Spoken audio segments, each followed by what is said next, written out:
За повечето хора думата карпул не означава нищо. Тъкмо това обаче е начинът да се придвижвате из града по-евтино. Условието да се уговорите с друг човек в интернет, да пътувате заедно и да си разделите разноските. Добър ден! С вас ли говорих за пътуването? Да, заповядайте. Много ви благодаря.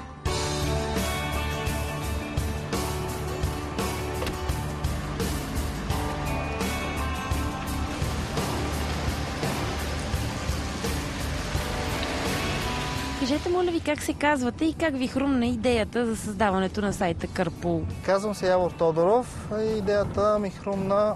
Тя не е нова идея. Тя ползва се в Щатите много. Там имат големи задръствания и им е много полезна. В Европа по-отскоро и надявам се и в България да навлезе. А хората тревожат ли се да се качват в колите на непознати? Когато се вземат някои мерки, опасностите намаляват. Може да му вземеш, например, номера на колата и да го изпратиш с СМС до някой приятел, роднина. Какви са плюсовете на подобно пътуване? Това, че ни излиза по-евтино, например? Можеш да не ползваш въобще твоята кола или да я ползваш двойно по-малко. Когато двама души ползват една и съща кола, става двойно по-евтино. Ако се напълни с 5 човека, става 5 пъти по-евтино.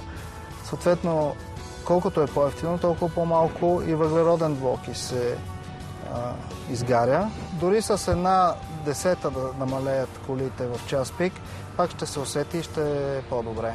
Има ли някакви проучвания колко ще се намали замърсяването на околната среда, ако хората все пак споделят пътуването си? В Съединените щати, където има специални ленти за този вид транспорт, т.е. за коли с повече от един човек, са изчислили, че ползата е около 7% при активно използване на карпул. Возили ли сте непознати хора и завързвали ли сте приятелство по този начин? Да, от сайта качих едно момче до Слънчев бряг и ходихме само на парти, станахме приятели. Това момче го качихме с негова приятелка и се оказа, че тя има рожден ден. Решихме да я почерпиме и нейната част от бензина я платихме заедно ние. Страхотно, това е джентълменски жест. Колко потребители са регистрирани във вашия сайт? Към 80, надявам се да станат повече. Стискаме ви палци и нека да се повозим малко.